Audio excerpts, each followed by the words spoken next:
Seja muito bem-vindo, muito bem-vinda a mais um episódio, último episódio, calma, de pré-temporada do podcast da Somos Liverpool, o podcast onde você tem as notícias, todas as análises e hoje um raio-x aí final, porque a pré-temporada acabou. Hoje a pré-temporada se finda com esse fim de, de jogos amistosos, essas partidinhas interessantes, muita coisa boa que nós vamos ver ao longo da temporada, algumas coisas que nós não esperamos que se repitam e algumas questões que nós vamos debater aqui sobre o que pode ser melhorado e que tem esse potencial. O que será que nós olhamos e falamos, isso aí tem potencial para virar uma coisa muito boa. E é sobre isso que falaremos hoje. Eu vou começar esse episódio deixando um beijo no coração do Rodrigo, que está resolvendo missões aí de festividades do final de semana. Então, Rodrigo, beijo no seu coração. Você com certeza vai assistir esse episódio. Eu espero que você deleite-se com o que vai ser dito aqui, porque a chance de ser boa, o potencial desse episódio é muito bom. O Orlando, começa com você. Já vou deixar um beijo no coração do seu irmão, melhoras para ele. Com certeza, muito em breve estará te ouvindo e será mais um seguidor aí do Orlandismo. Mais um episódio, pré-temporada acabou e aqui vamos nós. Seja bem-vindo. Obrigado, Diego, Nicolas, Daniel, ouvinte. Acabou a pré-temporada, né? Vamos voltar a ter futebol finalmente, assim, regular mesmo, regularmente, valendo título e tal. Eu já tava com saudade já. Tava com saudade já, tô com saudade da Premier League. Já vai começar agora jogando já a Community Shield, né? Que é aquela Copa contra o campeão da Copa da Inglaterra. Vai ser maneiro aí. E a gente tem muita coisa para comentar. Espero que seja uma temporada boa, temporada de título. Enfim, vamos lá. Ô, Nick, você que tá brilhando demais aí nos cortes, nos shorts, seja bem-vindo demais. Último episódio, a pré-temporada acabou. Agora o próximo já é valendo, hein? Bom dia, boa tarde, boa noite, boa madrugada, meu bem favorito. É isso aí, Diegão. Agora não tem mais o que fazer, não. O Dal desce. Agora é hora de provar as contratações e ganhar títulos, ou perder títulos, seu caso do meu Manchester United falido. Quando já quer assim, um salve pro Rodrigão, que não pôde estar com a gente aí, um salve pro Diegão, pro Pierce, pro Landinho, por estar com a gente nessa mesa maravilhosa. Então, galera, agora é pra passar aquela tinta, já era dar a borracha no que, do que dá, do que não dá, colocar em prática o que pode, o que não pode, o que deu bom, o que não deu bom, quem foi os frutos, quem não foram da pré-temporada, porque semana que vem já é valendo taça, como o Orlando fala, o escudo mais famoso da face da Terra. Então, assim, tá na hora de roubar ele da de Londres, tirar ele um pouco de Manchester, deixar ele mais tempo em Liverpool. Vambora. Ver, né, se dá, porque o Eze e o Mateta vão fazer de tudo para que não, mas eu espero que os favoritos sejam vocês estrear a temporada. Eu espero que não fez igual ano passado, num jogo de pré-temporada meio esquisito, porém, anseio por começar a Premier League com o pé direito, de todas as maneiras possíveis, tanto em nível, tanto em futebol. E é isso. E eu fecho essas apresentações com ele, o homem de Liverpool, o homem a quem James Pierce manda mensagem e fala: Posso soltar essa notícia aqui? Dani, seja bem-vindo demais. Pré-temporada acabou e o Liverpool deixou boas impressões, hein? Seja bem-vindo demais. É isso, bom dia, boa tarde, boa noite a todo mundo que nos ouve. Final de pré-temporada, dois jogos no mesmo dia, pouco inusitado, pouco confuso. Vi gente que não viu o segundo jogo porque achou que tinha sido só o primeiro, mas acabou a pré-temporada, duas vitórias, dois jogos bem movimentados, muita coisa interessante.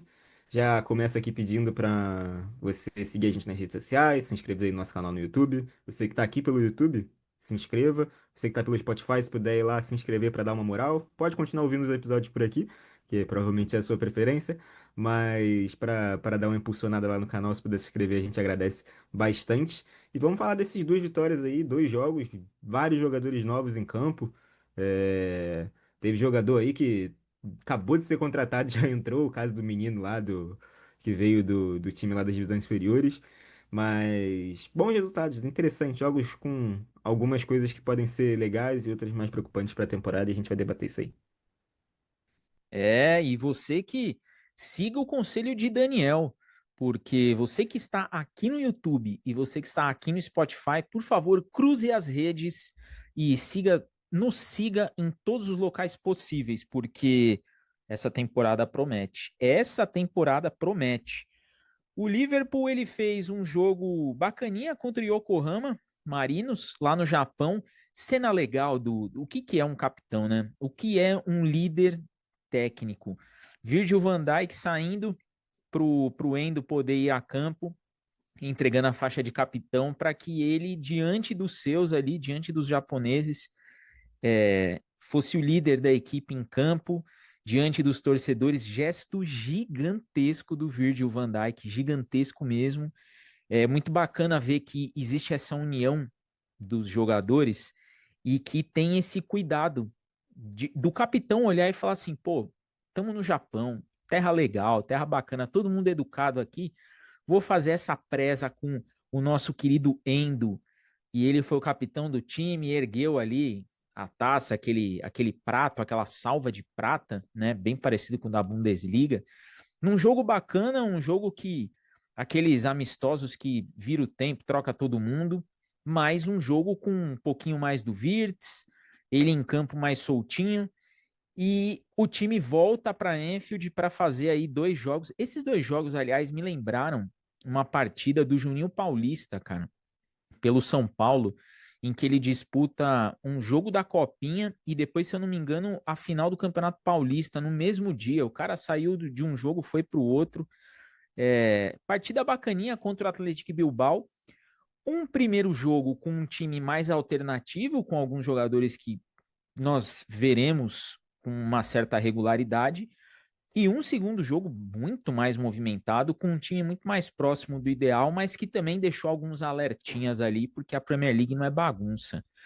O Dani, eu vou começar contigo, fazer um apanhado desses jogos. 3-1 contra o Yokohama e 2 vitórias, um 4-1 e um 3-2 com um pênalti perdido ainda contra o Atlético Bilbao, mas uma coisa em comum, todos os jogos nós levamos gols, aquela consistência defensiva da última temporada, da primeira parte do campeonato, parece que ela não é a mesma. O que você viu desses 2 jogos, né? Nós podemos chamar de 2 porque foram 2 adversários diferentes. O que você percebeu aí de diferença do jogo do Yokohama para essas 2 partidas contra o Atlético Bilbao? Deu para notar alguma coisa que, pô, isso aqui tem potencial? E o que você olhou e falou, esquece essa ideia aí? Então, o jogo contra o Yokohama, acho que tava um time, né, mais titular no geral. Acordei cedo para ver esse jogo lá pela plataforma de streaming do Liverpool. Se você parar pra ver, a defesa começou basicamente a defesa titular. A diferença é que o Alisson tava fora pela questão lá da cirurgia da esposa e quem entrou foi o Mamadashvili. Mas era a defesa titular. Acho que o time ainda teve alguns problemas ali em bolas aéreas, jogadas de transição. Mas acho que por ser... Bradley vai ter titular, você acha, ou Pierce? Acho que seria. Acho que seria. Acho que não vai ser porque ele lesionou de novo, né? Mas acho que seria. Acho que se fosse pra começar na Supercopa, ele começaria com ele. O Frimpong foi bem. Ele até entrou bem, foi destacado nesse jogo de Yokohama. O Slot falou, né? Porque entrou os 2 garotos, o Treinioni e o Rio Ngumorra fizeram um gol e uma assistência do Frimpong. Então ele fala que os jogadores que entraram impactaram no jogo. Mas um jogo contra um adversário bem menos qualificado, um adversário que tá brigando para não cair no Japão. Acho que teve algumas posturas bem interessantes. O Ekitike foi os primeiros minutos dele, né? O Ekitike saindo bastante da área, vindo jogar fora da área, tentou fazer um gol ali bonito, numa jogada de efeito, uma finalização dentro da área ali meio que de letra. O Ingumorra e o Treinioni muito bem na pré-temporada. O Ingumorra, então, ele sai, acho que com muito crédito da pré-temporada. É um cara que mostrou muita categoria, muito talento. Acho que a gente dá uma segurada, talvez, na questão física. Ele jogou esses 90 minutos do primeiro jogo com o Atlético Bilbao.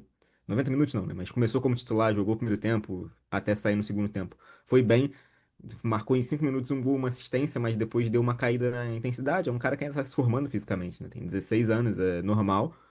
Mas acho que se fosse para destacar esse jogo, acho bem interessante a movimentação da Kitiki.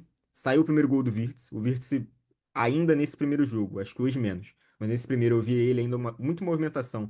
Mas em alguns momentos parecia que ele estava à parte do ataque. Em alguns momentos a bola ia pro Gakpo, ele se posicionava dentro da área e a bola não chegava nele, o que é normal. É um cara que ainda está se adaptando à rotação do time. Acho que no jogo de hoje, apesar dele não ter feito o gol, Ele se movimenta muito mais em conexão ali, um pouco mais conectado com o resto do time. Ele entrou e fez o gol, mas eu acho que em algumas jogadas ele ainda tinha ficado pro meio do caminho, mas toda vez que ele toca na bola, você vê que é um cara muito diferente. Ele conduz a bola, ele dá dois, três toques, ele arruma um passe, você vê que ele é um cara diferente, que tem tudo pra dar muito certo. E desse primeiro jogo, pra mim, o destaque tem sido ele e os garotos, assim, né? Bem interessante ver. Nos outros jogos, acho que o primeiro jogo contra o Atlético Bilbao, que era o time da base ali, acho que o time foi bem legal ver assim a dinâmica ofensiva do time. Defensivamente sofreu, mas acho que era normal considerando o time que estava em campo, um time completamente desconexo, que a gente dificilmente vai ver até em partido de Copa, pelas ausências que teve. E no segundo jogo, acho que a questão defensiva preocupa, porque a gente vê no primeiro jogo o Treineione na zaga, o cara que é meio campo, que tem, sei lá, deve pesar 70 quilos. E na outra o Endo, que, pô, não é dos mais altos jogando na zaga, acho que a pré-temporada, no geral, deu a indicar que o Liverpool precisava de mais um jogador, porque o Van Dijk hoje estava doente, então ele não jogou. Se ele jogasse, talvez pudesse dar uma mascarada nisso. Mas pô, ele não jogou, teve dois jogos, a gente viu um moleque da base que é meia jogando de zagueiro, o Endo que é volante jogando de zagueiro, entrando um moleque da base, aquele que foi expulso na Champions League no ano passado também, já para final do jogo. Então acho que fica muito claro que o time tem essas questões, mas acho que os destaques da pré-temporada são o Ingo Moura, jogando muita bola, assim, acho que dá uma impressão de que pode ser um cara que vai ter algum impacto na temporada, talvez saindo do banco, talvez em partidas de Copa. Acho que ainda falta um pouco para ele jogar 90 minutos, intensidade, assim, né? Sendo efetivo, mas muito interessante de ver. O jogo de hoje, o primeiro tempo do segundo jogo, eu perdi um pouquinho, mas o Salah muito bem nos que eu vi, assim. O Salah, pô, chutando, criando muita chance. Nesse jogo contra o Yokohama, ele deu várias bolas. O Gakpo fez dois gols hoje, três se você contar o gol contra dele. Perdeu algumas oportunidades nos dois jogos, então acho que a ponta esquerda pode ser uma questão ali para a temporada de a gente ver, se não o Ingo Moura, talvez o Wirtz em algum momento caindo por ali, talvez o Kitchen em algum momento caindo por ali, mas são três jogos bem legais, assim, que acho que o único asterisco é a defesa, assim. O meio-campo muito bem, o Szoboszlai muito bem nos dois jogos, Wirtz bem, Gravenberch muito bem. Então acho que são mais questões positivas do que negativas. Eu acho que o Liverpool entra com um elenco que quase todo mundo tá com moral alta, mas o cobertor curto na zaga é algo que a gente espera que seja resolvido até o final da janela. Não precisa ser o Guerri, não precisa ser, sei lá, qualquer zagueiro top aí de 50, 100 milhões. Talvez algum garoto que eles olhem em algum mercado na Itália ou na Holanda para fazer um númerozinho ali seria interessante. Acho que a base, até a escolha do Arne Slot pelo Nione na zaga hoje dá aquela impressão de que os zagueiros da base estão bem abaixo, assim, do nível necessário. Não tem um cara como era o Quansah que entrou e conseguiu dar conta do recado. Acho que agora tá realmente uma galera que. Não quer dizer que sejam ruins, mas, pô, zagueiro é uma posição que você precisa de um pouco mais de maturação física também, né? Ainda mais na Premier League, um campeonato que os jogadores são muito rápidos, muito altos, muito fortes. Então acho que a gente vai ter que ver isso aí até o final da janela. Mas fora isso, muito positivo, cara. E o Ekitike é muito interessante, cara. Muito legal ver o Ekitike jogando assim. É uma pegada meio unicórnio mesmo, né? Que o pessoal usa muito na NBA. Um maluco alto, correndo, driblando, saindo da área, se movimentando. Alto e ágil, lembra muito o É, Embaiama. Ele é alto e ágil. Tipo, é, você vê, parece que é um balão, um branco de posto.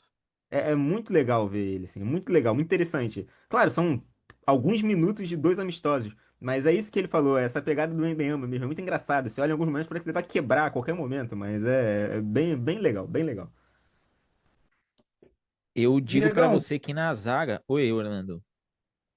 não, termina aí, eu falo logo depois que você terminar. Não, já manda aí, pô.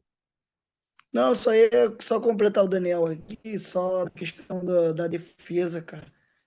Assim, é algo que zagueiro, cara, se você for ver, demora mais realmente para você acabar tendo um nível de titularidade, assim, da base para o profissional mais tempo, porque assim, exige muita questão física, exige força, e a galera aos 20 anos, aos 19, 20 anos ainda tá caminhando, ainda tá evoluindo nisso, ainda tem a crescer. Então, geralmente com 22, 21 para 22 já está já fisicamente mais pronto. Então, é uma posição que realmente demora mais. Além dessa questão, pode ser da questão, o Daniel falou, da questão da safra, não é que seja ruim, mas também não tem um nível muito acima, mas tem essa maturação natural mesmo. O zagueiro demora mais para virar no futebol. É só você pega a maioria dos times aí, geralmente o zagueiro sobe mesmo, se consolida mesmo com 22 anos para lá.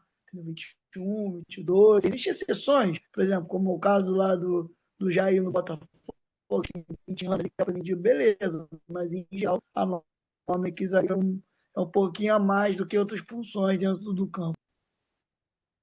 Eu ia dizer que essa questão de zaga não teríamos problemas se tivéssemos mantido Nat Phillips no elenco, porque tecnicamente ele é bom? Não. Mas era aquele cara que assim, pô, o Nat aqui ele não vai inventar. Eu sinto saudades de Nat Phillips. Mas essa questão que o Daniel trouxe sobre a zaga é interessante porque agora começa aquela discussão sobre o elenco, pô, nós estamos bem aqui, e é legal ver o meio-campo todo mundo bem. Concordo com o Soboslai jogou bem os jogos, ele foi bem, diferente de em alguns momentos da temporada bem anterior. Na anterior ele já melhorou na segunda metade do campeonato, mas tinha um pouco de irregularidade. E agora não, a gente percebe, parece que o cara tá mais confiante e aquilo, ninguém quer perder a vaga nesse time. Todo mundo tá olhando e falando, cara, esse tá se montando um time aqui para jogo e eu não quero ficar fora. Em algum momento, os jogadores eles vão rotacionar e tudo mais, mas fazer parte do 11 inicial é diferente. E essa questão da defesa fica clara, porque nós também aqui falamos, pô, não é possível que não tem ninguém na base. Pelo jeito não deve ter mesmo, não para ter aquele nível mínimo que o slot quer para colocar esse time em condições de, olha, eu vou jogar com uma linha de defesa reserva. Tá faltando um cara na zaga. O Joe Gomes não deve ser esse cara. O Bradley, espero que ele volte logo, porque tem potencial, mas é impressionante como é de vidro. Capaz dele daqui a pouco virar doutor Conor Bradley, né? Porque não vai sair do DM, impressionante. Mas essa questão da defesa, de olhar e falar, pô, vamos voltar um pouquinho os olhos para o mercado, para zagueiro, vamos buscar essa posição para que aí nós estamos em todos os setores tranquilos. O Ningo Moura, eu vou dizer uma coisa, para mim esse menino, ele essa temporada vai ser aquele garoto estrela que todo mundo vai falar assim, cara, o moleque entrou e mudou o jogo, o moleque entrou e mudou o jogo. Mas para mim, minha opinião, que a próxima temporada é que ele vai explodir mesmo o futebol. Ele é muito bom jogador mesmo. Ele aproveitou bem o tempo de base, veio de um rival, sim, mas ele soube se preparar para poder fazer essa pré-temporada com o time principal. E o Slot com certeza olha e fala: pô, eu tenho uma joia para lapidar aqui que vai ser muito interessante por a campo.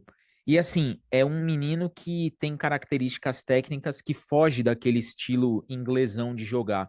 Ele é driblador, ele tem velocidade, ele tem o drible curto dele é bem interessante e o menino tem potência ali de corrida que vai ser bacana ver um pouquinho mais do Rio essa temporada. Mas, de novo, não vou colocar que, pô, tem que jogar mais, tem que ser o titular da esquerda. Acho que é uma opção muito boa. É o coelho que você tem, que você pode tirar da cartola.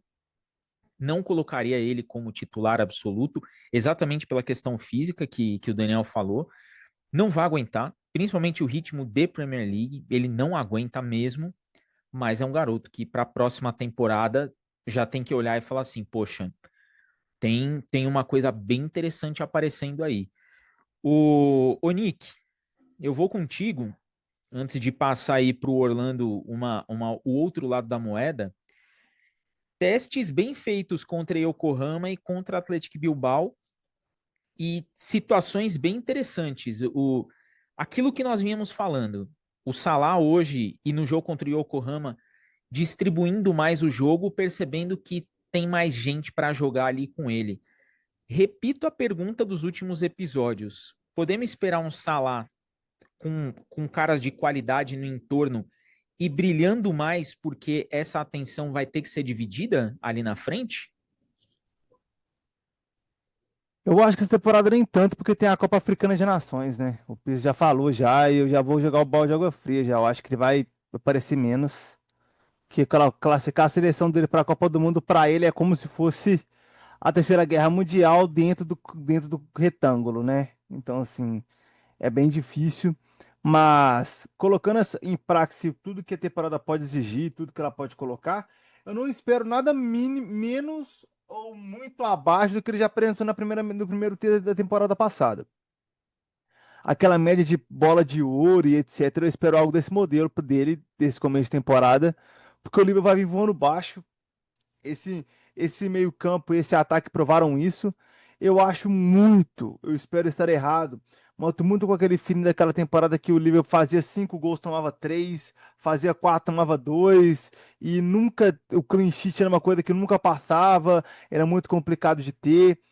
Exatamente pelo que o Pierce falou, de que a defesa tá com ponto de exclamação bastante laranjinha, amarelinho ali, de que tá faltando fechar aquela casinha de maneira mais coincidente com a pressão alta e com a posse de bola alta que o Liverpool deveria ter. Eu assisti o condensado do segundo jogo, não vi ele todo, mas deu para perceber bastante que já temos 2 pontos para trabalhar.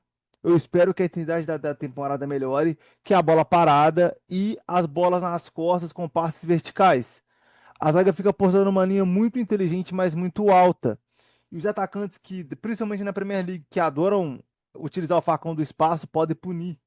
No mais, vejo coisas muito tranquilas referente ao ataque. Coisa que o Pierce falou que eu queria trazer também. Ben Doak também merece sua aspa, sua menção honrosa nessa pré-temporada. Muito útil. Não, não sendo fominho, não querendo fazer todos os gols, tocando bastante a bola, aparecendo bastante pro passe, carregando quando necessário, indo bastante à linha de fundo. Isso é uma coisa bem diferente pra mim, que é aquele ponto que não fica só cortando pra dentro, que vai pra linha de fundo quando necessário sempre. E cara, sendo bem transparente com vocês, é, eu espero um Liverpool que vai passar entre os 8 na Champions, um Liverpool que vai jogar as fases finais da Copa da Liga e que vai brigar na parte de cima com folga nessa primeira parte da temporada da Premier League. Eu não sei como vai ser depois de janeiro, porque o Pierce mesmo tem um discurso, ele me educou muito bem que a Copa Africana de Nações ela tende a desfalcar elencos que dependem de africanos normalmente, porque ela é muito cruel e muito física, mas eu acho que tem tudo para ser um Salah mais world class, mais feliz e menos estressado, porque não tem mais renovação, esse discurso, essa perguntação, essa novela, e tem tudo para que do lado do Virtus, do lado do Ekitike, e de quem quiser jogar na ponta esquerda para ele, tem tudo para ser um ataque bastante primoroso que nos traga bastante gols para comentarmos aqui. E hoje, só para complementar uma coisa, questão que você falou do Doak, que a gente ainda não sabe o que vai ser do Liverpool até o fim da janela, porque o Morton pode estar saindo pro Lyon. Até aí, beleza. O Morton não chega a ser uma peça que pode ser tão Eu ruim. acho que ele já foi, hein? É, eu acho que ainda não foi anunciado, mas já deu um. O próprio Paul Joyce falou que tinha acertado. É, mas a gente tem o Doak, que era um dos alvos que podia sair. Até aqui, a gente não soube nada disso. E é um cara que, se ficar, ele pode ser muito útil para a Copa Africana de Nações, porque ele pode cobrir bem o Salah por ali. Pelo menos dividindo a responsabilidade com alguém, acho que pode ser um cara útil. A questão é, ele tá disposto a ficar e jogar? Porque a gente sabe que o Salah não joga, não é substituído, cara. O Salah tem amistoso, ele quer jogar 90 minutos. E é um cara que tem uma condição física bizarra, porque ele é muito forte, consegue correr por muito tempo. Mesmo com a idade que ele tem, agora um pouquinho mais avançada, ainda é um cara muito bom fisicamente, se destaca muito nisso. Então acho que a questão é, ele vai querer ficar para jogar 5, 10 minutos aí por jogo, entrar numa Copa. Não sei se nesse momento vale a pena pra ele, porque teve time de Premier League interessado nele, em tese. E o próprio Frimpong é um cara que pode fazer por ali. E você falou das opções dessa pré-temporada deram, e algumas movimentações que o Slot fez. Além da gente ver claramente tentando tapar um buraco na zaga com o Endo, com o Nione, com jogadores que não vão fazer aquilo ali durante a temporada, eu achei que interessante que nesse jogo, quando ele tirou o Frimpong, mais uma vez ele trouxe o Szoboszlai pra lateral direita. Mais uma vez, né? Foi uma condição de jogo, ele trocou e trouxe, mas já fez isso naquele amistoso em portas fechadas e agora de novo. Então pode ser algo que a gente veja ao longo da temporada. Se você considerar que o Frimpong está acostumado a jogar numa posição mais avançada, talvez durante a Copa Africana das Nações, se a gente não tiver o Bradley, estiver lesionado por algum motivo, talvez possa até acontecer isso. O Szoboszlai já fez lado de campo, o Szoboszlai jogou como 10, o Szoboszlai jogou como 8. É um cara que tem ido muito bem na pré-temporada e hoje parece um pouco difícil você imaginar um time titular sem ele. Ainda mais com uma cara de voltando de lesão, por exemplo. Mas é um cara que mostrou que pode fazer muitas posições. Eu acho que nesse sentido da diversidade ali de opções para diferentes posições, eu acho que o elenco hoje parece um pouco mais encorpado. Exceção da zaga. Mas de resto. Ô Pires, só para completar para você, sim, o Tyler Morton passou no exame médico lá na França já. O anúncio falta por vir, 15 milhões de libras por volta disso. Vai ter uns bônus aí e tudo mais, mas é isso aí. Tyler Morton já está na França para finalizar, então já pode considerar como -1. O Orlando, se eu falei com essa galera do ataque, eu vou pedir a sua análise, Com relação a essa questão defensiva, o Liverpool tomou gol em todos os jogos, com a zaga titular, entre aspas, e com a zaga reserva. E nós sabemos muito bem que esse é um detalhe que a Premier League não é que ela cobra, custa caro às vezes. E nós vimos empates nos tirarem títulos e coisas no final do jogo ali acabar quebrando um pouco todo aquele clímax, aquela coisa boa de uma partida que você tá por segundos de vencer e você empata, ou você tá empatando, você vai lá e perde. Essa questão defensiva é uma questão importante, principalmente McAllister voltando de lesão, não vai ser aquele cara que vai estar ali naquela mesma intensidade, pelo menos agora no começo, e nós não podemos depender apenas de Gravenberch ali à frente da zaga. É o caso de começar a olhar para uma zaga titular e pensar em Gravenberch e Endo ali no meio? O que você está achando desse sistema defensivo do Liverpool que mostrou nesses jogos que precisa de uma atenção para ontem, né, Orlando? Então, o Liverpool precisa, de fato, reforçar a sua defesa. Eu acho que o Daniel trouxe aí foi muito importante, de que o Liverpool teve que improvisar jogadores ali na zaga por questão de lesão. Isso mostra uma carência no elenco. É necessário que o Liverpool vá atrás de defensores para reforçar. Como disse Daniel, não precisa ser um defensor de primeira linha como Van Dijk, não é isso. Mas pelo menos alguém ali mediano ali que possa cobrir nas vezes que você tiver ausência. O Konaté, volta e meia, ele se machuca. O Van Dijk também já não é mais aquela unanimidade fisicamente na questão da lesão. Às vezes, quando ele tem uma lesão aqui e acolá, o que é normal. Coisa que lá atrás, por exemplo, quando ele chegou no Liverpool, ele não tinha, hoje em dia ele já tem. Então a gente vai precisar, sim, de defensores. O próprio Joe Gomes se machuca muito.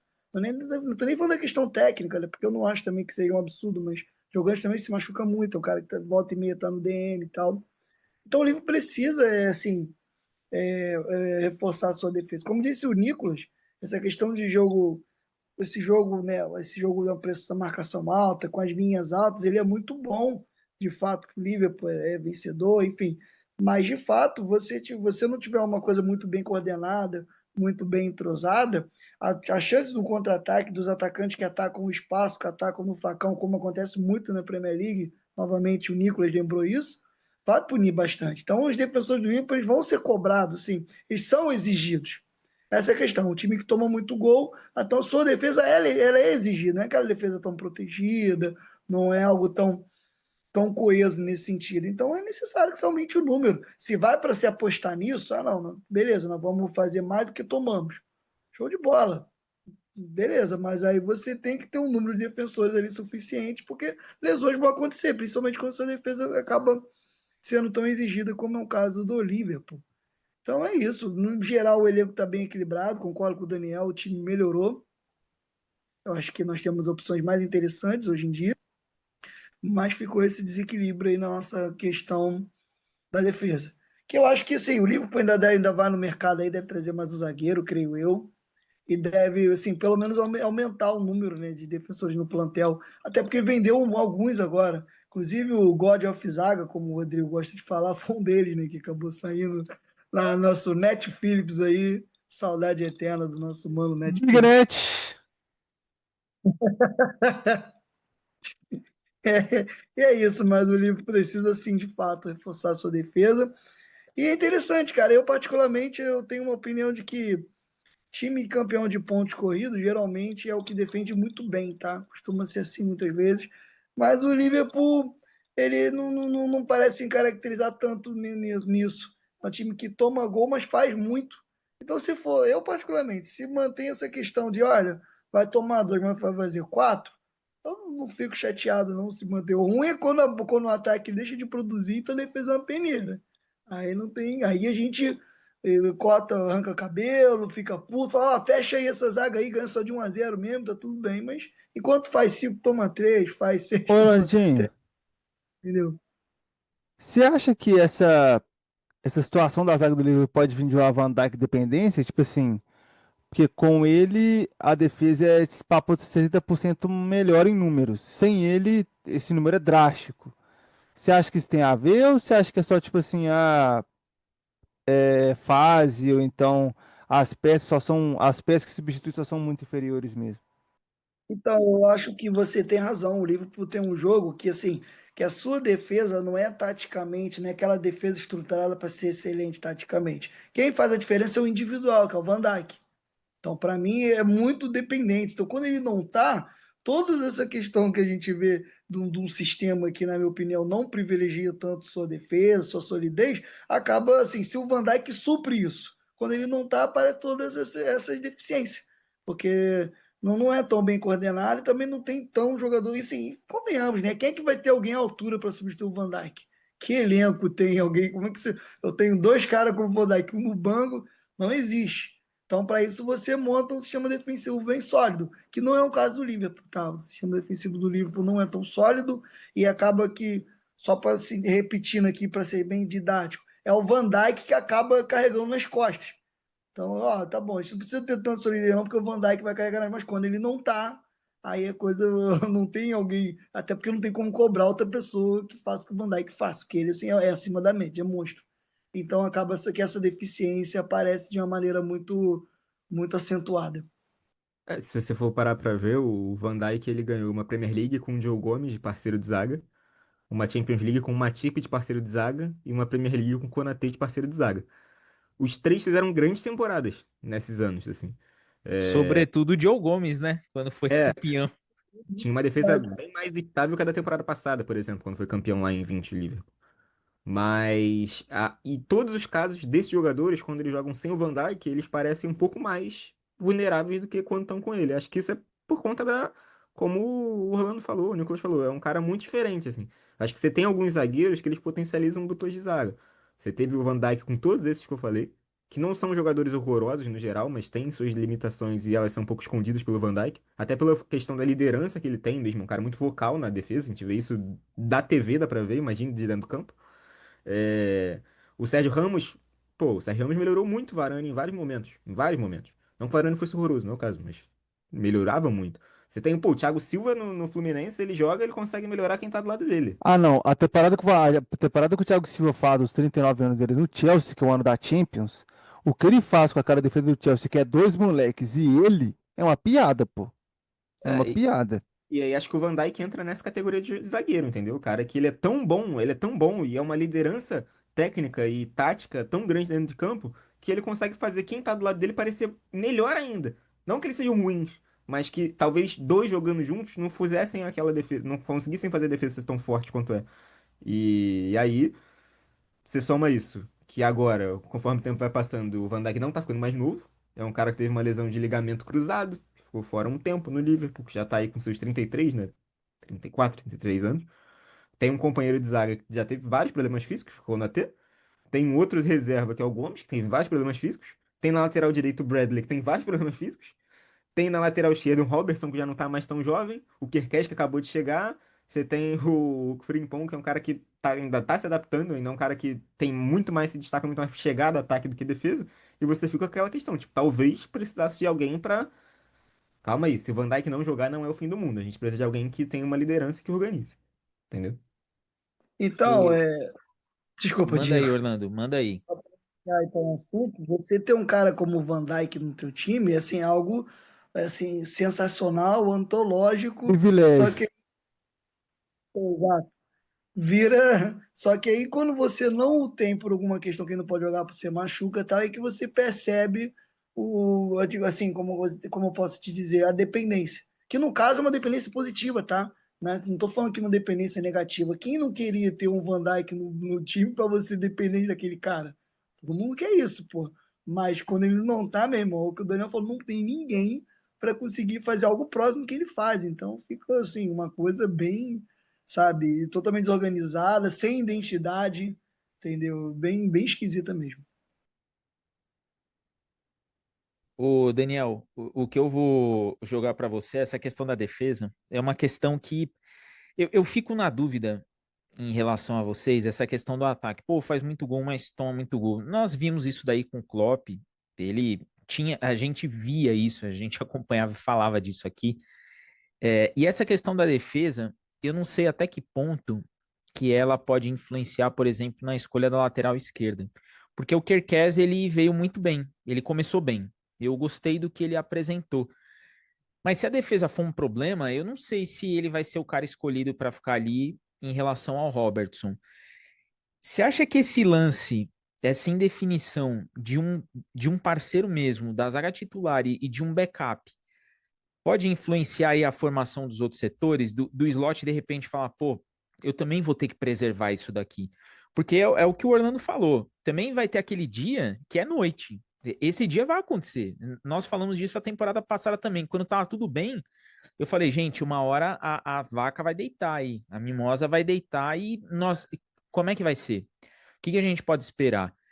E não acredito que o Darwin Núñez vá começar como titular, porque ele, inclusive, na pré-temporada já perdeu também um gol que, para mostrar pra gente, falar, ó, tô aqui.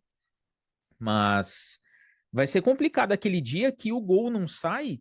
Se essa defesa também tá acostumada a tomar gol, isso pode ser um problema. Você acha que esse fator pode influenciar na formação do meio-campo, quem vai jogar no ataque, ou você acha que o Slot vai pôr uma linha de corte ali, com o perdão do trocadilho, e vai falar: bom, gente, vocês resolvem aí, porque aí atrás tá um probleminha? Então, eu acho que a defesa não vai ser tão ruim quanto foi nesses jogos. Eu acho que assim, tem que diferenciar que amistoso é amistoso e jogo oficial é jogo oficial. Acho que a defesa não vai ser tão ruim quanto foi nesses jogos. Eu acho que ele liga um alerta. Questão que você falou, por exemplo, do Kirkez. Eu acho que hoje, para a Supercopa, ele é o titular. Pelo menos as escalações do slot deram a entender isso. No jogo contra o Yokohama ele começa como titular e hoje ele começa como titular no jogo em que está o time principal. O Robertson jogou de zagueiro no jogo de mais cedo. Que aí também é questão, a gente não sabe o quanto a ausência do Van Dijk e do Gomes influenciaram nisso. Mas eu acho, por exemplo, o Frimpong, pra mim o Bradley tava na frente. Eu acho que o Bradley começa aquele amistoso de Yokohama, ele lesiona e agora o Frimpong entra e é substituído. Acho que talvez até por uma questão ainda física, né? Eu acho que o Bradley saia na frente. O Robertson, a questão é, o Robertson já não é mais o Robertson também que foi há 2, 3 temporadas. Ele na última temporada falhou muito defensivamente em alguns momentos. Deixou muito a desejar defensivamente. E é um cara que também sempre foi mais ofensivo do que defensivo. Era menos que o Arnold, que era uma avenida defensiva e, porra, gênio do meio pra frente? Menos. Mas sempre foi um cara também mais voltado pro ataque. Então acho que assim, isso é um problema. O Liverpool não tem. O Slot, ele não é muito cara dessa pegada do Klopp, né? Ele mesmo fala de atacar e defender, e é isso, e 4-2 e 5-3. Em tese, ele é um cara que gosta de ter mais o controle do jogo mesmo, ter o time, o controle da partida na mão dele. A gente falou isso temporada passada, em vários momentos o Liverpool começou a desacelerar mais algumas jogadas em relação ao time do Klopp. Então, não sei se esse é o perfil dele. Eu acho que é muito mais uma questão da pré-temporada e dos desfalques que o time está tendo na defesa. Acho que esse não vai ser o padrão da temporada. Mas o Liverpool não tem um time para se defender. Hoje não tem um elenco que se permite se defender. Porque o Frimpong é muito ofensivo. O Bradley é muito ofensivo. No Yokohama Marinos, o Bradley estava passando o tempo inteiro. O Frimpong, quando joga, ele chega na linha de fundo o tempo inteiro. Sim. A lista de abusadores do corredor que o Liverpool tem é muito ampla. É até O- por isso que os meios de campo, por isso que ele colocou o Szoboszlai para adaptar como segundo volante. Porque os meio-campistas têm que carregar a bola mesmo, porque os laterais vão fazer o corredor a todo momento, não interessa por que ou quando. E trouxe dois caras nessa categoria, nessa questão. O Frimpong e o Kerkez. Os dois que ele trouxe têm esse perfil. Que é diferente. A gente falava que o Arnold era um cara muito ofensivo. O Arnold era um cara muito ofensivo. Mas o Arnold não era um jogador de explosão em linha de fundo. Ele podia chegar pra cruzar? Podia. Mas ele não ia passar a milhão do lado do Salah quando o Salah cortasse pra dentro, porque o Arnold nem tinha questão física, essa característica física dele ser um cara muito veloz. O Arnold, quando apoiava o ataque, né, e apoiava o tempo todo, ele funcionava muito mais quase como um meia direito do que um lateral de fato. É, ele Ele vinha. carregava a bola, ele fazia o que os volantes fazem hoje, ele carregava a bola para os pontas passarem. E eu acho que Exato. até esse é um ponto, eu acho que eu digo, até temos um pequeno embatezinho de divergência, porque no off, porque eu achava que o Arnold não era o estilo de lateral que o Slot gostava. E eu achava muito numa questão, tipo assim, não tem como tirar o Arnold porque é o Arnold. Mas se ele fosse um pouquinho mais mediano, eu optaria por um lateral que fizesse o corredor. Porque hoje dá para perceber nitidamente que o estilo de perfil dele é do lateral do corredor. E ele gosta do meio circulando a bola, que o meio campo carregue a bola e enxergue os lados e tenha o controle ali. Não as laterais, que é completamente o contrário do Klopp. O Klopp gostava demais que os laterais invertessem, carregassem, corressem com a bola. É, acho que até quando ele coloca o Szoboszlai na lateral direita, Acho que aí até pegando um pouquinho da temporada passada e do Klopp mesmo, assim, aquela função que o Rodrigo falou isso no episódio que eu não participei no último. Porque, o Szoboszlai tá fazendo o que o Arnold já fazia, de chegada direita vir pro meio e tal, e acho que é isso. Mas eu concordo com o Nicolas, eu acho que o Slot, a ofensiva do Liverpool no mercado foi em laterais nesse estilo. Ele não tentou substituir o Arnold. Seria muito difícil, porque você pegar um lateral com capacidade de passe e visão de jogo que o Arnold tem, cara, porra, são Não tem pouquíssimos. esse cara. Não tem. Cara, Vai- vocês fizeram um, tá? E esse um foi feito o quê? 2018, 17 que ele estreou, né? Ou seja, tem 8 anos, tá indo pra 9 agora, e ninguém fez um igual. Tipo assim, não é uma coisa de hoje para amanhã. Mas eu acho que essa característica de colocar o Cebola para fazer isso, não acho que é um fundamento para o clube. Eu acho que é mais uma questão de variação. Ele quer ter a opção de poder fazer isso quando necessário. Não que é essa a base. A base é o colateral do corredor ali que vai passar para dentro de fundo e ele quer o Gakpo e o Salah cortando para o meio, jogando com os meias e deixando o Vite solto, que é para infiltrar, para ficar trocando de posição com o Ekitike, que eles trocaram de posição muitas vezes hoje e no jogo contra o Yokohama também. Então, assim, eu acho que essa pré-temporada deu para dar um recado para quem acompanhou o Klopp todos esses anos, já dá para sentir é lá ele, dá pra sentir o dedo de diferença do que o Slot aproveitou do Klopp e do que o Klopp não vai aproveitar, velho. Do que o Slot não vai aproveitar. E aí tu não fica, vai replicar, vai copiar e etc. Não, não vai. Vai ser uma coisa completamente diferente. Não, e a mudança, por exemplo, que o Klopp iniciou no meio de campo, cara, você vê esse time do Liverpool hoje, o que entrou em campo nos dois jogos hoje, é outra coisa. Porque a gente falou, o Liverpool não tem hoje um time para se defender. Porque a gente tem quatro laterais ofensivos, nas duas laterais ali, né? Quatro laterais ofensivos. A gente tem o meio de campo, que o jogador mais recuado é o Gravenberch, que vai lembrar, ele chega como um cara que tinha dificuldades defensivas. O Ele ainda Gravenberch tem, ele ainda tem. O Van Dijk também o ajuda a melhorar essas proficiências. Então, tipo assim, aí tá aquele critério. Recuar, sofrer com a bola lá atrás, não é a melhor opção pro Liverpool. Então, vai pressionar no alto mesmo, vai colocar o time para marcar na blitz mesmo, porque é o que dá de melhor para fazer. Sem a posse de bola a maior parte do tempo, é muito perigoso pro elenco que foi montado para essa temporada, obviamente. E o Szoboszlai tá jogando segundo volante. Cara, o Szoboszlai foi ponta no Leipzig em algum momento. Ele tá jogando segundo volante. O McAllister é segundo volante. Às vezes já jogou de primeiro. E tipo assim, então o Liverpool hoje é um time que, diferente do Klopp, você pega o meio-campo do Klopp, o meio-campo que ficou mais tempo. Cara, tu tinha Henderson, que era volante, o Fabinho, que era volante, o Hinaldo, que virou um volante, e o Milner, às vezes, que também tinha virado volante. Então era um meio-campo muito mais físico que o de hoje. Então acho que aí vai dar do Supria dedo. muito a potencialização de ataque dos laterais, né? Eles não carregavam a bola, eles carregavam o piano, enquanto os laterais e os pontas jogavam a bola lá na frente lá e brincavam, se divertiam lá. É um time completamente, tipo assim, completamente não. Ainda tem alguns jogadores ainda são os mesmos, mas a sensação que me dá é que daqui pra frente o Liverpool vai ter outra cara, praticar outro futebol. E, assim, igual o Diego é, o fã, o fanático, para aquele que pegou a reestruturação, todo o critério de recolocar o Liverpool num lugar que ele não deveria ter saído, etc. Vai sentir aquele aperto no coração. Tipo assim, o Liverpool que era do Klopp não tem mais a cara do Liverpool do Klopp, está deixando de ter. E assim, o futuro nos aguarda. Esse lance de o Liverpool, a cara do Klopp e tudo mais, aí vai ficar o recorte, e aí eu acho que é uma parada legal. Porque essa mudança de estilo, essa mudança de perfil de elenco, de jogadores, o Klopp chegou, ele pegou um time, ele transformou o time em campeão e ele saiu e o time foi campeão de novo. Então, assim, o estilo do Klopp foi um estilo campeão e que acabou. E agora é o estilo do Slot. O interessante disso tudo, eu vi um corte esses dias, até mandar um abraço para o Peter Kenny, foi no canal dele, The Football Historian.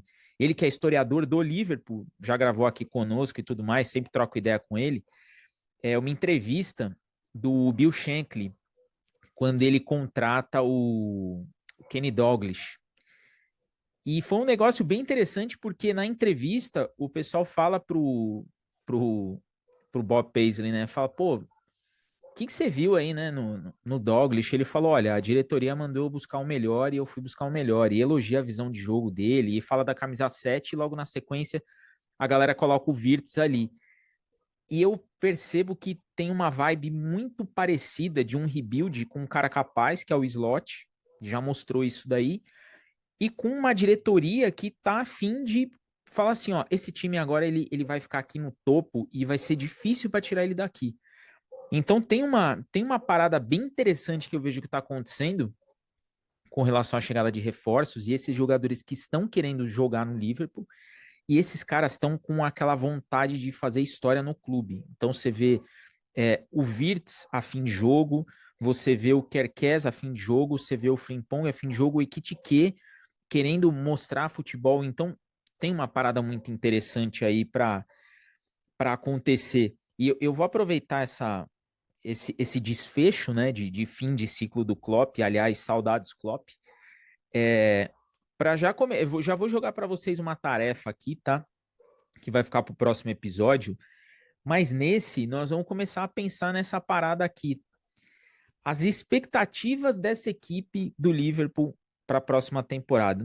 Eu já vou dar um spoiler aqui, o próximo episódio nós vamos fazer uma tier list da Premier League, e isso daí vai ficar gravado, vai para os perfis aí, e nós todos nos comprometeremos com aquilo que vai virar um print.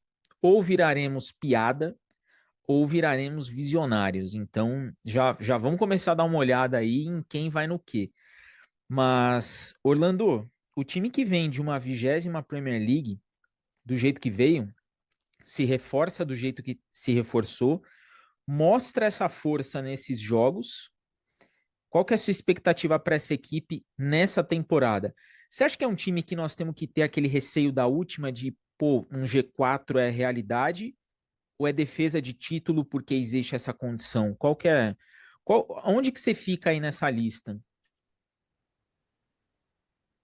O título para passar surpreendeu muito, eu não esperava.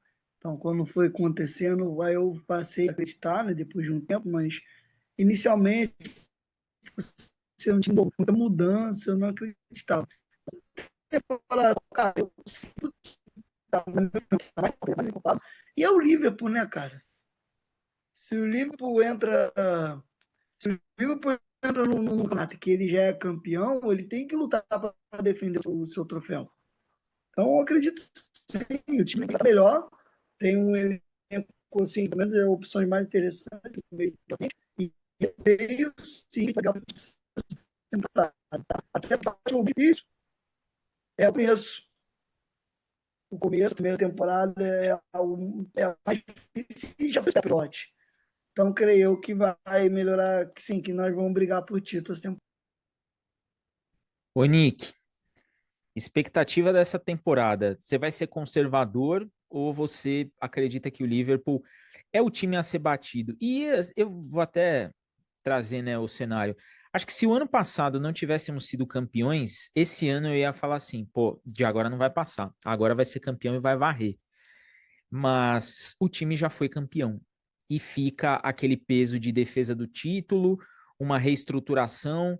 Qual que é seu palpite para essa temporada? Você acha que o Liverpool vai ser caçado ou o Liverpool vai continuar caçando? Um pouco dos dois, né? Acho que ele por um decai do local que estava, do nível que apresentava, etc. Mas a gente sabe, o Rodrigo tem muito mais números para falar do que referente a isso. O quanto que o time do Guardiola pós-temporada em branco fica na temporada seguinte. Esse é um ponto que é até meio curioso. E aí, vale ressaltar, galera, que ninguém falou, eu lembrei isso agora com o Rolandinho falando, que a única coisa que as temporadas do Klopp com defesas instáveis colocaram para o Liverpool foram empates que geraram os vices. É as únicas coisas que uma defesa um pouquinho mais frágil entregou. De defeito, né? De defeito no caso. Então, assim, vai ter que correr. Vale ressaltar que na Europa o negócio tá ficando feio, afunilou mesmo. O Barcelona tá muito forte. O Real Madrid tá tentando arrachar um fio da meada com o Xabi Alonso agora. Não acho que é o ano do Real Madrid, mas não dá pra duvidar do Real Madrid. O Bayern, assim, não tem nem muito o que falar. E o segundo nível da Inglaterra, o segundo nível da Inglaterra, né, cara? É o segundo nível mais rico e mais pesado do futebol mundial. Então, assim, pra mim é o favorito em todas as competições dos ingleses. Na Premier League, Copa da Inglaterra, Copa da Liga. E na competição continental, pra mim, é o mais favorito, é o maior franco favorito. Mas, todavia, entretanto, tudo pode acontecer porque lesões estão aí, a Copa Africana de Nações está aí, e eu acho que tem que tomar cuidado da melhor maneira possível para não comprometer muito. Vai comprometer? Vai, mas eu acho que o mínimo possível. Então, acho que eu vou ser um pouquinho, eu vou ser mais conservador e com o pezinho no chão, como sempre, para falar que é favorito? É, mas incontestável não. Infelizmente não. E aí, Dani? Nós temos que nós vamos ter que. Da semana que vem não vai passar. Da semana que vem não vai passar. Você acha que esse time, com toda essa vibe, com todos esses reforços, com o que nós estamos vendo em campo, a defesa do título, ela é uma obrigação ou você fica ali no G4?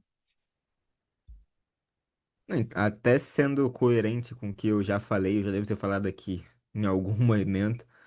Para mim, o título de pontos corridos, o time que foi campeão no ano anterior, a não ser que aconteça um hecatombe, ele é favorito, ele é o time a ser batido no ano seguinte. Pode acontecer times que desmontam. Na Europa é mais difícil. Que na América do Sul é bem mais fácil. Na Europa é mais difícil. Acho que assim, o Liverpool hoje, a questão é que é um time que mudou bastante. E acho que talvez ainda mude ainda mais se o Isaac chegar. Porque a gente não tinha esse centroavante na temporada passada com essas características do Ekitike e do Isaac. A gente agora vai ter dois. A gente tinha um ponto esquerda, o que jogava de falso 9 no dia, mas que era um ponto esquerda de velocidade, de drible, mais inventivo. Vai ter o Gakpo, que pra mim é um cara muito mais de cortar pra dentro e buscar um cruzamento ou uma finalização. Um cara, eu acho, um pouco mais previsível do que o Dias, mas que eu gosto bastante. E a gente não vai ter outro reserva da posição sem ser um moleque de 16 anos. A gente vai ter aí uma questão na defesa que a gente não sabe como é que vai ficar. Mas eu acho que é um time que faz a melhor janela de um time campeão da Premier League que eu lembro de ter visto, assim. Se na temporada 20, quando foi campeão, só trouxe o Minamino, sei lá, não lembro como é que foi, não trouxe ninguém, ou foi que não trouxe ninguém ou a que trouxe o Minamino, não lembro. Trouxe o Elliott de graça lá do Fulham. Então, assim, acho que esse é o extremo oposto. O time mudou muito, parece que fez uma reformulação depois de ser campeão, assim. A gente olha hoje, a gente não tinha um cara como o Wirtz, agora a gente tem. A gente não tinha um cara como o Ekitike, e agora a gente tem. A gente tem laterais que a gente não estava acostumado a ter. Então acho que é um time que muda muito. Mas acho que pra mim é o favorito, porque a base tá ali. Você adicionou mais jogadores, melhores jogadores, na minha opinião, jogadores mais interessantes, que talvez demore um pouquinho pra engrenar. Mas aí a gente olha para os adversários. O Arsenal também está fazendo uma janela forte e vai ter algumas mudanças. Ainda tem alguns desfalques. O Gabriel Magalhães ainda está lesionado. Você tem o City que também está fazendo mudanças, também está vindo do momento de um pouco de transição. Então acho que assim, o Liverpool não quer dizer que o Liverpool vai ser campeão assim necessariamente. Não acho que começa a temporada, o Liverpool já está com a mão na taça. Mas acho que é um time que é favorito, que tem três adversários muito fortes para mim, que podem, se emendar uma sequência inicial muito positiva, sair na frente, que é o City, o Arsenal e o Chelsea.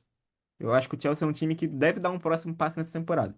Não pelo Mundial ou pelo que fez, mas acho que é um time que somou melhores peças agora, tá se livrando de algumas tranqueiras que estavam ali e tá melhorando. E você tem pra mim ali um segundo escalão com o Tottenham, que fez um mercado interessante, mas tá com um trabalho novo. Você tem ali o Newcastle, que tá tomando não de todo mundo no mercado. Você tem o United, que eu falei com o Nicolas aqui no off, que tem a vantagem de que só vai jogar a Premier League, assim, né, de competição grande, então isso dá um pouco mais de fôlego, mas é ver. Mas acho que é um dos favoritos.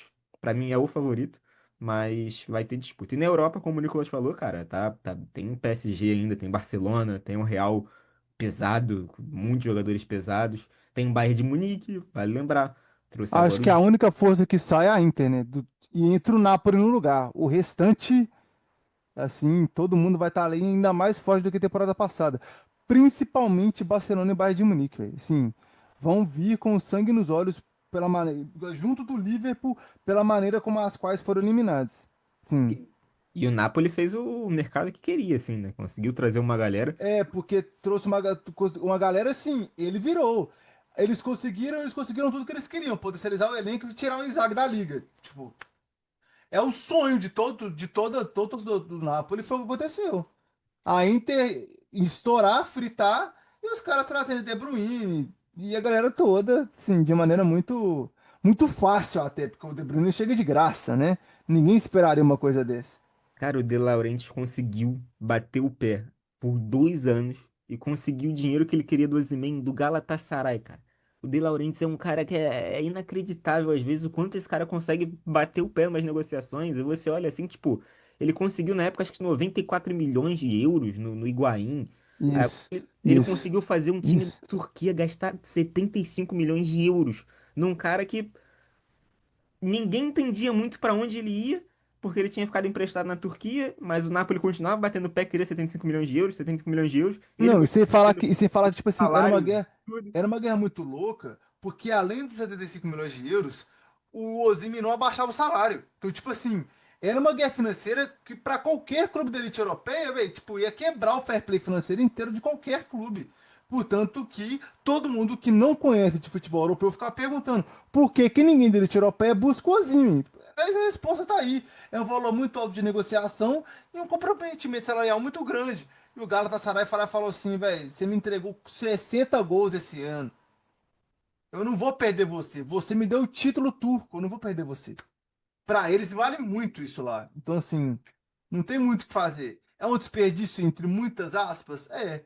Assim como eu também acho um desperdício o Darwin ir pra Arábia. Assim como eu também acho um desperdício o Rubem Neves estar na Arábia. Mas, assim, coisa do futebol. E um detalhe interessante aí do o De Laurentiis, ele é do meio da bola, né? Ele tem o DNA aí de um bom dirigente. É, tinha ainda uma conversa do Osimhen na Premier League e tudo mais.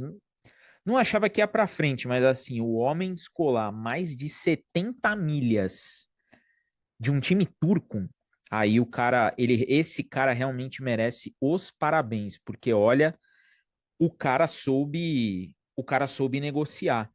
O Dani, ainda para a gente fechar essa questão aí dos favoritos, eu vou deixar aqui meu palpite. Para mim, o Liverpool é sim o principal favorito. Todos os times vão correr atrás. O Son saindo do Tottenham, vamos ver o que o Tottenham vai fazer com a grana, né? A contratação mais cara da MLS. Tá indo para o Los Angeles. Vai brigar para ser campeão lá nos Estados Unidos, né? Ficou com inveja ali do Harry Kane e falou: pô, eu também quero ser campeão de alguma coisa e Foi vambora. substituir o Bale, né? É, Aonde? Foi substituir o Bale. e aí o cara vai lá para os Estados Unidos. É um jogador que ainda tinha muito a render na Europa, mas vai para onde, né? Tá indo para onde vai ser acessível, vai ser campeão, vai morar bem ali, vai estar de boa. Vai ganhar uma nota preta, porque ele é o Absurda. salário. Eu O acho que ele só salário, pede pro salário acho que do. é o maior salário. Não, não, pede pro do Messi. Não, não. Ah, é. Só o do Messi, né? Pede pro do Messi. Por que será, né? Por que será? É. Mas tem uma reestruturação interessante acontecendo nos clubes da Premier League. E aí eu jogo um detalhe.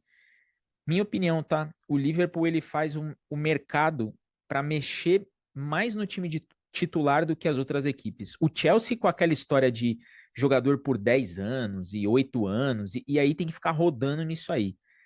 O Liverpool foi buscar uma coisa que eu sempre pedia. Pô, vai buscar cara que chega e joga. E dentre todos, ninguém fez o mercado que o Liverpool fez. De falar assim, eu vou pegar esse cara e ele vai jogar aqui, eu vou pegar esse cara e ele vai jogar aqui. E o time sobe um degrau tecnicamente, porque quem já estava era bom e já entende como é que funciona o time. Agora você sobe o nível em todos os setores. Então, para mim, o Liverpool é o time que vai ser caçado. Eu acho que o City agora começa a entrar naquela vibe. O Guardiola deu uma entrevista recente de que de fato vai parar quando acabar o contrato dele. E eu acho que o Guardiola vai mais arrumar a casa e preparar para passar esse bastão aí do Manchester City.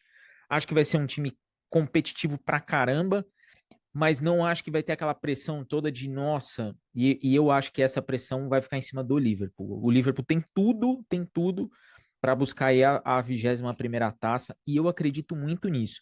Acredito que o Chelsea e o Arsenal vão ser ali as forças que vão brigar para ver quem vai atrapalhar quem nessa busca. Eu colocaria o Manchester City um pouquinho abaixo. E assim, eu colocaria sem medo porque eu acredito que o Arsenal potencializou bem o ataque, que é uma coisa que fez falta para eles na temporada passada. E eu acho que o Chelsea conseguiu dar uma equilibrada aí naquela molecada toda, aqueles meninos todos. Tô curioso para ver o que vai ser de João Pedro jogando num time maior na Inglaterra. Vamos ver se ele vai ter todo esse ímpeto. Acho que vai ser bem interessante, vai ser uma edição bem bacana. E, de novo, eu acho que o primeiro turno é o que vai ser o divisor de águas. Se a gente tiver, de novo, um Liverpool dominante no primeiro turno, diferente do segundo, que teve aquela oscilação e às vezes a gente patinava no próprio cadarço, eu acho que essa temporada vai ser um pouco diferente. Exatamente por tudo que nós falamos aqui. O meio-campo dá para você mudar a dinâmica com os jogadores que tem hoje, dá para mudar o sistema de jogo com os jogadores que chegaram, dá para mudar o estilo do ataque com quem tá chegando aí. Então vai ter um time um pouco mais híbrido e eu acho que isso daí pode fazer a diferença.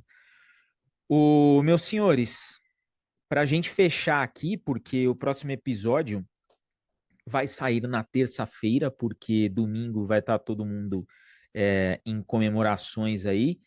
E nós voltaremos com uma tier list do nosso palpite para essa Premier League. Esse episódio fecha a nossa cobertura aí de pré-temporada.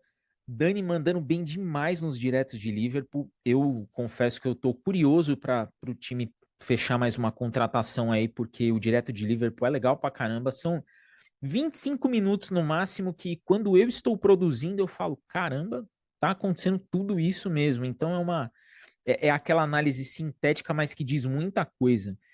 E próximo episódio já é valendo. Tem muita coisa nova acontecendo na Somos Liverpool, então você vai ver carinha nova aí nos episódios para 25, 26. Tem algumas novidades que vão surgir aí ao longo da temporada, então vocês não perdem por esperar. Se o Liverpool se reforçou, nós não deixamos isso daí para trás, não.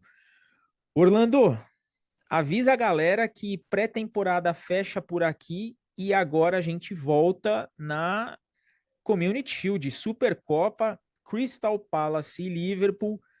Deixa o seu palpite aí, já, Orlando, e avisa que voltamos pós-jogo. Bom, obrigado, Diego, obrigado, Daniel, Nicolas, ouvinte. Tava com saudade já da temporada, assim, que bom que acabou para a temporada, vai começar agora para valer. E o palpite para esse jogo aí, 3-2 Liverpool. Placar bailarina, como o Mauro César gosta de falar, né? Caralho, vai tomar 2 gols do Palace? Loucura. Sim, aquele jogo de início de temporada maluco. É o meu palpite aí, 3-2, uma maluquice dessa. Ô, Nick, já que você se assustou aí, avisa o pessoal que semana que vem estamos de volta, já valendo com a abertura de temporada oficial e deixa o seu palpite. Aliás, Nick, a nossa audiência aumentou substancialmente, viu? Você, por favor, preste atenção nos seus palpites aí, porque a galera vai começar a olhar e falar assim, esse Nick aí tá de brincadeira, então você fica ligeiro, hein? Pra mim é 3-1 de virada, tá? Mais 3-1 Liverpool, 3-1 Crystal Liverpool, Palace. Liverpool de Ah, virada. Pra mim, ufa. o Crystal Palace faz um gol, tipo, aquele estilo do Crystal Palace de pé pressiona alucinógeno com um meio de campo bem forte deles. Mas acho que a partir do momento que ele colocar ritmo e começar a acelerar, acho que não vai ter como não. Eu não consigo enxergar a defesa do Palace, mesmo consistente do jeito que é, parando por 90 minutos do primeiro jogo da temporada o ataque do Liverpool, não. Se conseguir, é papo do Crystal Palace ter subido de degrau fortemente. Se agora a lógica diz pra mim que não vai, e pra mim é 3-1. Avisa a sua audiência que você só volta semana que vem, Nick. Você esqueceu de se despedir. É porque eu não quero me despedir, Diego. Tá tão da hora ficar aqui. Vamos ficar aqui, galera. Até semana que vem aqui, trocando ideia eternamente até a voz acabar, entendeu? A gente compra a bateria e assim continua a voz, vambora. Brincadeiras à parte, um bom dia, boa tarde, boa noite, uma boa madrugada, meu momento favorito, tá? Um salve pro Pierce, o Orlandinho, o Diegão, um salve pro Rodrigão que não pôde estar com a gente. O... Eu acho que tá em depressão, só porque só o Cruzeiro ganha deles lá no Newton, lá, ele tá meio triste, meio deprê. Manda um abraço pra ele lá no Twitter, viu, galera? Ele tá precisando. Fora isso, um salve final. Até semana que vem. A gente volta firme e forte aí. Um grande abraço e é nóis. Dani, avisa a galera que se tiver algum barulho aí de movimentação de mercado, você volta com o Direto de Liverpool, mas oficialmente, semana que vem estamos de volta com Supercopa, com Tier List. Começou o nosso jogo, né? Aviso o pessoal que só daqui 7 dias que você deixa esse rosto à mostra com seus brilhantes comentários para todos os nossos ouvintes. É isso, né? Vamos ver. Eu tenho aí, talvez amanhã tenha o desenrolar aí da questão do Sesco. Se ele acabar indo pro Newcastle, talvez o Newcastle libere o Isaac e eu grave um direto de Liverpool aí no meio da semana. Saber. Mas seria muito doido, né? Só porque eu ia falar isso, eu esqueci. O Liverpool pode fazer a melhor janela aí da vida do Liverpool, uma das melhores janelas da história da Premier League, se fechar com o Isaac e mais um zagueiro e todo mundo que já trouxe. Mas é curioso, o Liverpool vai ter gasto em 3 jogadores mais de 90 milhões de euros e não vai ter trago nenhum, sei lá, top 5 do mundo, no geral. Isso é bem doido o que virou futebol, né? Porque se eu for pegar ali, sei lá, Vinícius Júnior, o Salah, o Yamal, o Haaland, o Mbappé, quanto custariam esses jogadores no auge, assim, hoje em dia? É meio doido. Cento e O quanto... sessenta, 170 milhões, é a cotação deles, ou seja, tipo assim, pra você começar a querer sentar na mesa para conversar, tem que começar a negociação com esses valores. Então, é muito doido isso. Mas é isso, eu espero aí que eu possa aparecer durante a semana, caso o Liverpool tenha encaminhado alguma coisa com o Isaac e a gente tenha alguma novidade. Agradecer a todo mundo que nos ouve, a todo mundo da mesa. Mandar um abraço pro Rodrigo. Eu não sei se ele queria que a gente falasse isso ou não, mas o Rodrigo tá com um canalzinho no YouTube de... tá botando shorts do Botafogo. No nosso YouTube eu vou botar o link na descrição pra galera ir pra lá, pra ver. Principalmente quem é botafoguense. O Rodrigo é um maluco meio totoca da cabeça, mas gosta muito do Botafogo e tá em quase todo jogo. É bem legal pra ver isso. E é isso, por favor, sigam a gente, se inscrevam até a semana que vem e fiquem ligados aí que se tiver algum desenrolado Isaac, eu apareço aí na semana aí no Spotify, no Amazon Music, no Apple Podcast, no YouTube de vocês aí. É isso. Vocês, por favor, sigam lá o nosso querido Rodrigo. O problema dele é torcer pro Botafogo e ser clubista conosco, mas no canal dele ele fala assim: não, não, aqui eu tenho que, com parcimônia, vou usar a minha internet. E são muito bons os comentários de Rodrigo Barbosa por lá, falando do Glorioso. Então, por favor, vocês deem essa moral pro nosso calvo aqui da Somos Liverpool. Eu agradeço cada play, cada compartilhamento de vocês, cada feedback que vocês dão. Não nos deixem sem as suas palavras, seja no Spotify, seja no YouTube. É muito importante para nós esses comentários de vocês. Isso mexe tanto com o algoritmo quanto com a nossa qualidade. A gente também tem que saber se isso aqui está à altura do que vocês esperam de nós ou se nós estamos superando expectativas de vocês sobre o que nós entregamos aqui. Eu agradeço demais cada um de vocês, cada vez que vocês trocam ideia com a gente nas redes sociais, nos grupos, a interação de vocês. E é isso. Eu deixo aqui, de fim de pré-temporada, aqueles meus já conhecidos beijos no coração. Até a semana que vem, quando já é tudo à vera. E fui.